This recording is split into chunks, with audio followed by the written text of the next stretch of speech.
देवाने आपल्या शरीराची रचनाच अशी केली आहे की आपण स्वतःची पाठही थोपटू शकत नाही आणि स्वतःला लाथही मारू शकत नाही. म्हणूनच माणसाच्या जीवनात हितचिंतकाची आणि निंदकाचीही आवश्यकता आहे. आयुष्यात असे लोक जोडा जे वेळ येईल तेव्हा तुमची सावली आणि वेळेला तुमचा आरसा बनतील. कारण आरसा कधी खोटे बोलत नाही आणि सावली कधी साथ सोडत नाही. पूजा करायच्या आधी विश्वास ठेवायला शिका. बोलायच्या आधी ऐकायला शिका. खर्च करायच्या आधी कमवायला शिका. लिहायच्या आधी विचार करायला शिका. हार मानण्याआधी प्रयत्न करायला शिका आणि मरायच्या आधी जगायला शिका.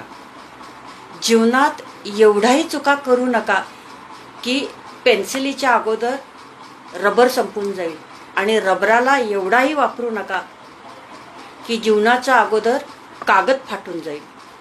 जीवन जगताना संगत ही खूप महत्त्वाची आहे. आपलं वय व पैसा यांच्यावर कधीच गर्व करू नका. कारण ज्या गोष्टी मोजल्या जातात त्या नक्कीच संपत असतात. मृत्यूनंतरचं हे कटू सत्य आहे.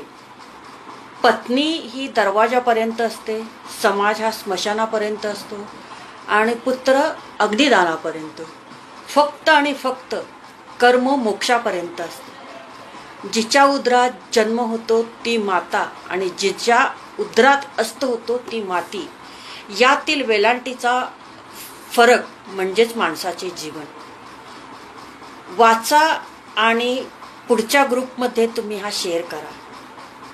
जन्म दुसऱ्याने दिला, नाव दुसऱ्याने ठेवलं, शिक्षण दुसऱ्याने दिलं, रोजगार दुसऱ्याने दिला, इज्जत दुसऱ्याने दिली, पहिली आणि शेवटची अंघोळ सुद्धा दुसरेच घालणार. मरणानंतर संपत्ती दुसरेच वाटून घेणार आणि स्मशानभूमीत दुसरेच घेऊन जाणार. तरी देखील संपूर्ण आयुष्यभर माणसाला कोणत्या गोष्टीचा गर्व असतो हे सांगणे मात्र कठीणच आहे. दुःख इतकं नशिबान आहे की ज्याला प्राप्त करून लोक आपल्या माणसांना आठवतात. धन इतकं दुर्दैवी आहे की ज्याला मिळवून लोक नेहमी आपल्या माणसांना विसरतात. किती विचित्र आहे ना. माणसाच्या शरीरात 70% पाणी आहे, पण जखम झाली की रक्त येतं आणि माणसाचं हृदय रक्ताचं बनलेलं असून हृदय दुखावलं की डोळ्यातून पाणी येतं. खूप चांगला मेसेज आहे. मला जसा आनंद मिळाला तसाच तुम्हाला पण मिळून राहू दे. धन्यवाद.